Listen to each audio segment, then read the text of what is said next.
بسم اللہ الرحمن الرحیم انما یخشی اللہ من عبادہ العلماء صدق اللہ مولانا العلی العظیم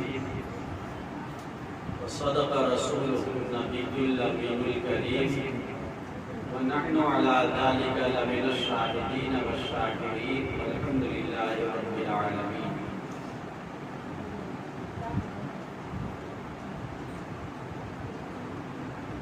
بصدقت و احترام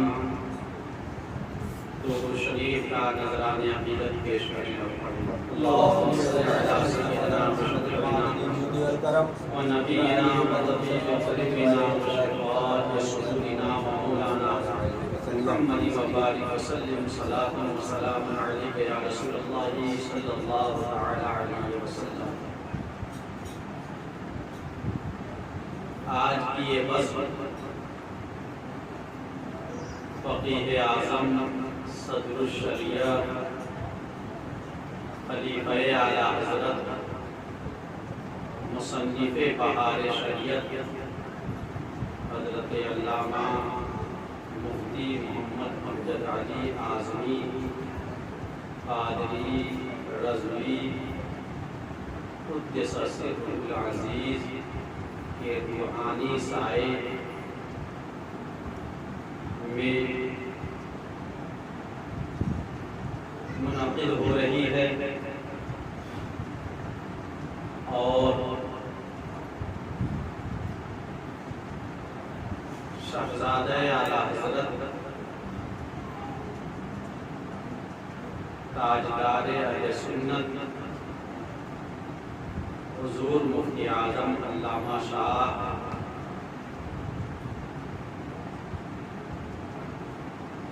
محی الدین آل الرحمن مصطفیٰ رضا خان قادری قدس سرہ العزیز اور جلال العلم استاذ العلماء خلیفہ صدر الشریعہ حضرت علامہ حافظ عبدالعزیز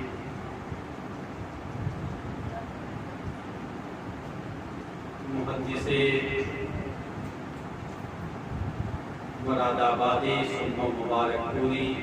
علیہ رحمت و رضوان کی یاد میں منائی جا رہی ہے.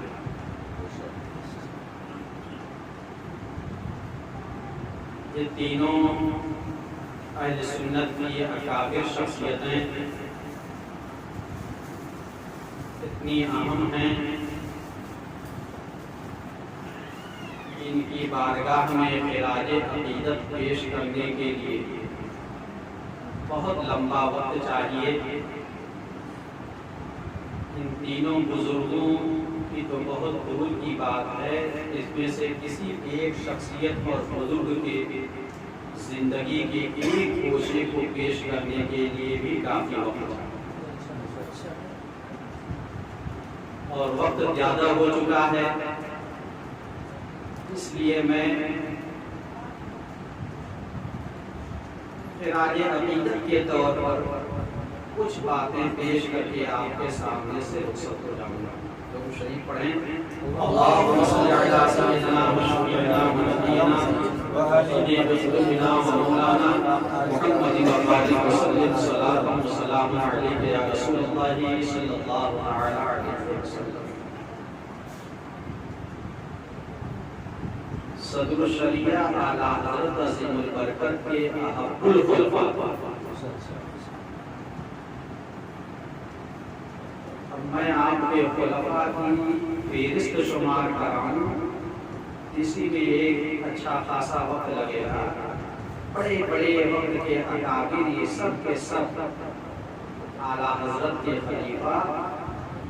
اور ان خلفاء میں احب الخلفاء کی حیثیت جنہیں حاصل تھی وہ صدر الشریعہ علیہ رحمت و رضوان.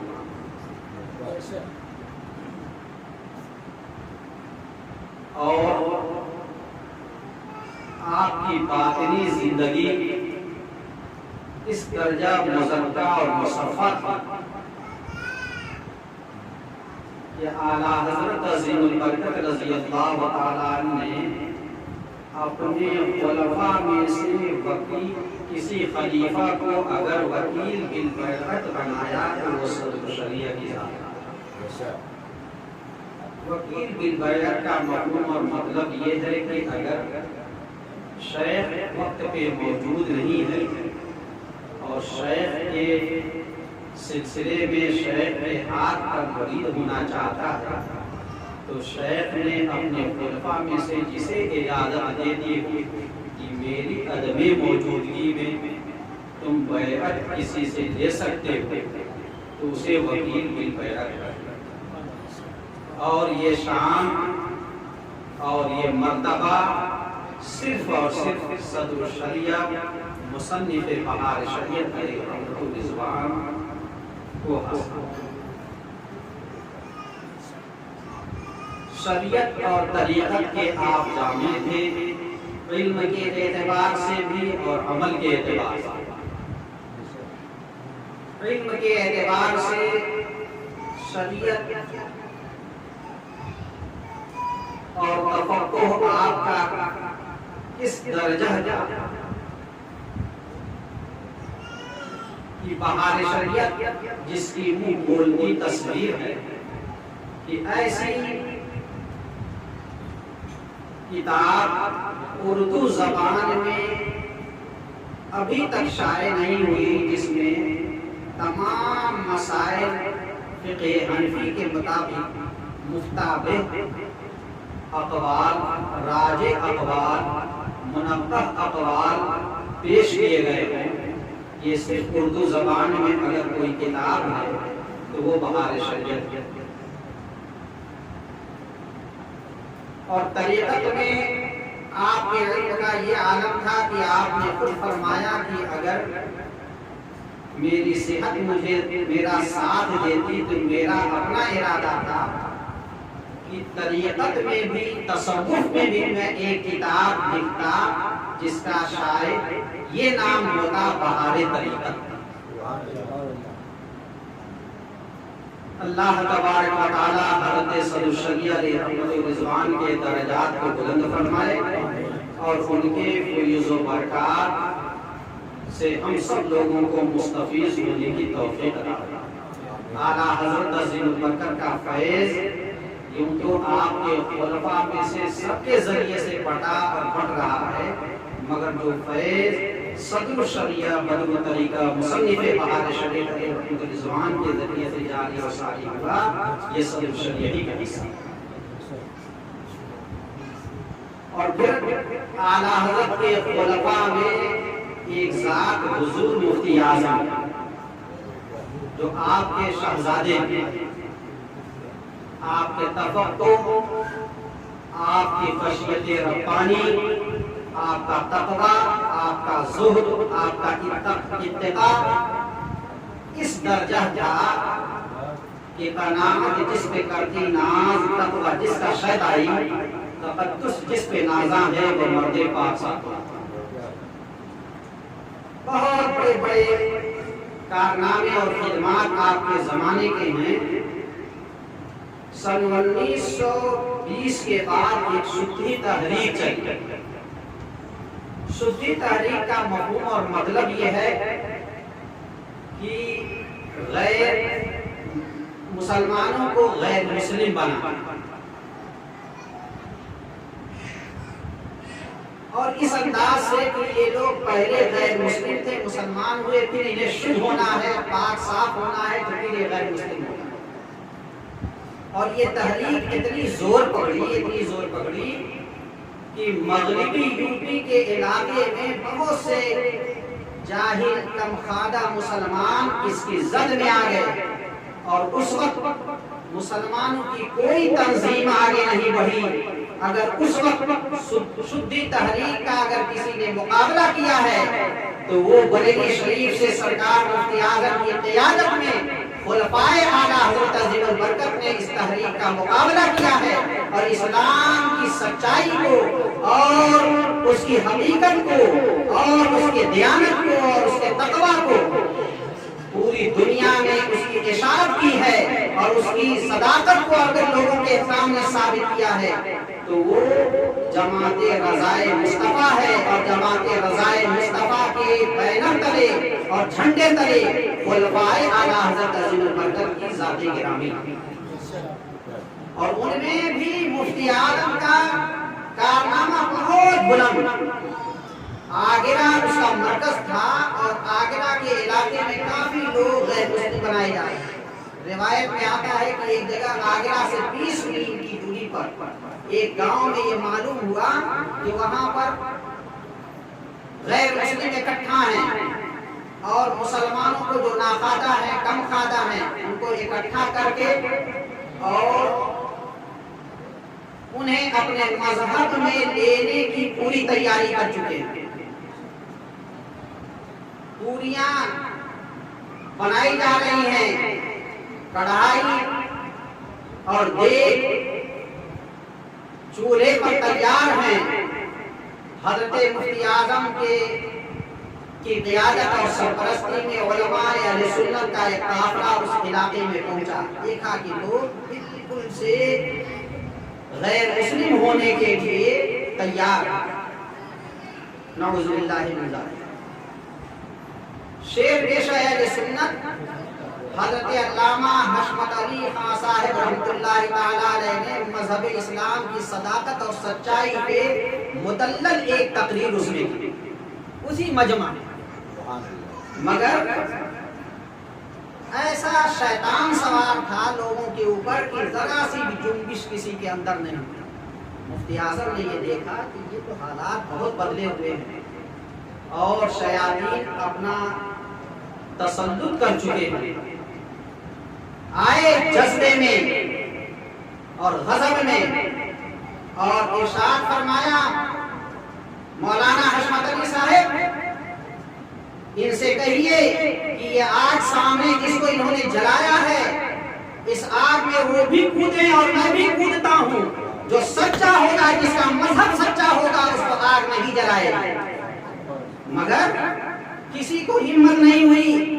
اور سرکار مفتی اعظم رحمۃ اللہ تعالی علیہ اتنے جذبے میں تھے اور ایمانی حرارت اتنی بلند تھی آپ کی اس وقت کہ آپ پورے غیظ و غضب کے عالم میں وہیں سے اٹھے، اور جو پنڈت تھا نہایت موٹا تازہ، اور اس کو پکڑ کر کے گھسیٹنے لگے، مگر وہ موٹا تازہ اتنا تھا کہ دست سے مس نہ ہوا، اور کہا کہ چلو تم بھی آگ میں کودو اور میں بھی آگ میں کودتا ہوں، اور مذہب اسلام کی سچائی اسی سے ظاہر ہو جائے گی۔ کون سا مذہب سچا ہے کہ ظاہر و باطن ہو جائے گا۔ آگ تمہاری جلائی ہوئی ہے، اسی آگ میں تمہیں بھی کودنا ہے، اسی آگ میں مجھے بھی کودنا ہے۔ جس کا مذہب سچا ہوگا اس کو آگ نہیں جلائے گی۔ مفتی اعظم کا یہ کہنا تھا، اور پوری کوشش کرتے رہے، مگر وہاں سے کوئی بھی ٹس سے مس نہ ہوا۔ یہاں تک کہ مجمع میں سے ایک شخص اٹھا اور اس نے کہا مولانا صاحب آپ بیٹھ جائیے، پتہ چل گیا کہ سچائی اور صداقت اور دیانت کس کے ساتھ ہے۔ اس لیے ابھی بات سمجھ میں آ گئی ہے کہ مسلمانوں کا مذہب سچا مذہب ہے، اسی کے اندر دیانت ہے، اسی کے اندر صداقت ہے، اسی کے اندر سچائی ہے۔ مفتی اعظم رحمۃ اللہ تعالی علیہ کہ اور بھی بہت سے کارنامے ہیں، یہ تو بالکل آپ کے جوانی کا واقعہ ہے۔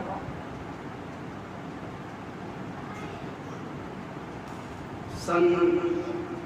غالباً آپ کی عمر شریف اس وقت کوئی 25 برس کی رہی اس وقت کا، اور بعد کے واقعات تو ایسے ایسے ملتے ہیں کہ مت پوچھیے۔ خدمت خلق اس میں آپ کا بہت اونچا درجہ ہے۔ آپ نے فرمایا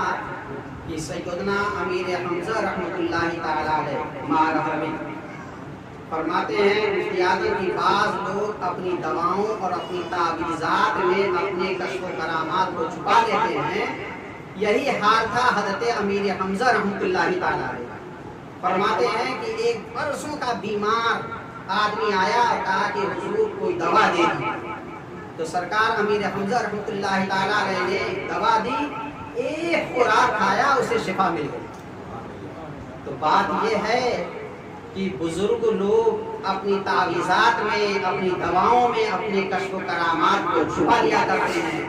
بلا شبہ سرکار مفتی اعظم بھی اپنے کشف و کرامات کو اپنے تعویذات میں چھپا لیا گیا۔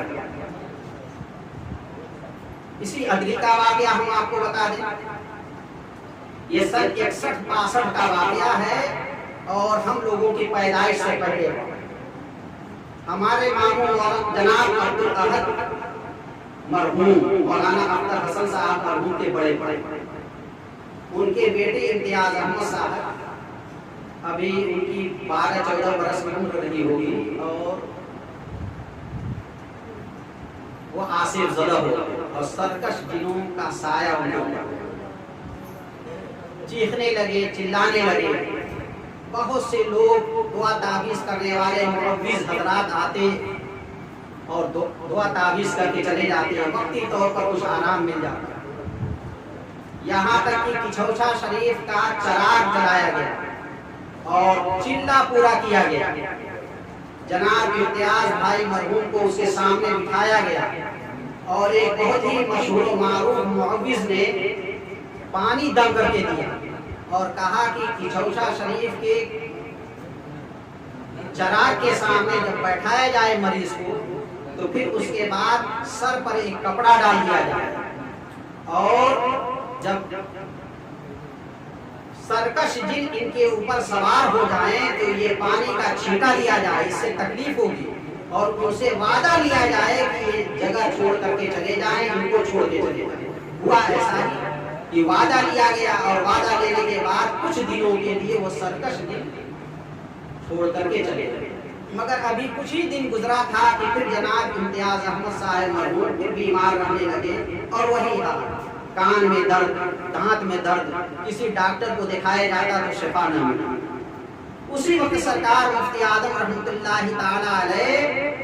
ادری میں تشریف لائے ہوئے تھے۔ قیام حضرت مولانا مفتی مجید الاسلام علیہ الرضوان کی بیٹھک میں تھا۔ ہمارے ماموں جناب عبدالاحد صاحب مرحوم حاضر ہوئے اور انہوں نے اپنی پوری داستان اپنی بیٹی کی بیان کی۔ مولانا مفتی مجید الاسلام صاحب علیہ رحمہ بھی اس سے واقف تھے، آپ نے بھی گزارش کری۔ سرکار مفتی اعظم نے فرمایا کہ قلمدان لاؤ اور قلمدان لایا گیا۔ سرکار مفتی اعظم نے صرف 2 تعویذ دیا، کوئی لمبا چلا نہیں، بہت سے تعویذات نے صرف 2 تعویذ دیا۔ فرمایا کہ ایک گلے میں پہنا دیا جائے اور ایک داہنے بازو میں باندھ دیا جائے۔ یہ تعویذ پہنانا تھا کہ اس کے بعد سرکش جنوں کی جو سواریاں آ رہی تھی، جو مسلط ہو رہے تھے، وہ دھیرے دھیرے وہاں سے رخصت ہو گئے اور جناب امتیاز بھائی دھیرے دھیرے شفا یاب ہو گئے۔ جناب عبدالاحد ماموں کا کہنا ہے کہ مفتی اعظم تو ادری سے واپس بریلی شریف تشریف لے گئے۔ چند دن کے بعد میں نے خواب دیکھا یہ کہ سیدنا شاہ رکن الدین علیہ رحمۃ الرضوان کے مزار شریف کے سامنے جو گڑھی ہے وہاں پر کچھ لوگ حاضر تھے اور بالٹی میں پانی وغیرہ رکھا ہوا تھا اور آثار و قرائن ایسے محسوس ہو رہے ہیں کہ کسی کا انتقال ہو گیا ہے، اس کی تجہیز و تکفین کی تیاری ہو رہی ہے۔ اتنے میں آواز آئی کہ ہاں نور العین، شمس الضحیٰ اور بدر الدجا ان تینوں کا انتقال ہو چکا ہے اور ان تینوں کی تجہیز و تکفین کی تیاریاں ہو رہی ہیں۔ ماموں جان جناب عبدالاحد صاحب مرحوم کا کہنا ہے کہ جب سرکش شیطان ان کے اوپر سوار ہوتے تھے تو یہی تینوں نام نور العین، شمس الضحیٰ، بدر الدجا، یہی وہ بکا کرتے تھے کہ میرا نام نور العین ہے، شمس الضحیٰ ہے، بدر الدجا۔ جب آپ سے بیدار ہوئے آپ تو پورا خواب آپ کی نگاہوں کے سامنے تھا اور ایک بار مفتی اعظم رحمۃ اللہ تعالی علیہ کے اس کشف کرامت کو آپ نے مفتی مجید الاسلام صاحب علیہ رحمۃ الرضوان سے بیان کیا۔ آپ نے فرمایا کہ حقیقت یہ ہے کہ یہ سرکش جن تھے اور سرکش جن جو ہے کسی حال میں بھی وہ تمہارے بیٹے امتیاز کا ساتھ نہیں چھوڑنا چاہتے تھے، مگر مفتی اعظم رحمۃ اللہ تعالی علیہ کی یہ کرامت تھی کہ انہوں نے اپنی کرامت کو اپنے تعویذ میں چھپا لیا اور صرف 2 تعویذ کے ذریعے سے ان تینوں سرکش اجنہ کا جنازہ نکال دیا اور تمہارا بیٹا شفا یاب ہو گیا۔ اور صحیح یہ ہے کہ اس کے بعد 35 برس تک امتیاز بھائی زندہ رہے، 35 برس تک، مگر کبھی بھی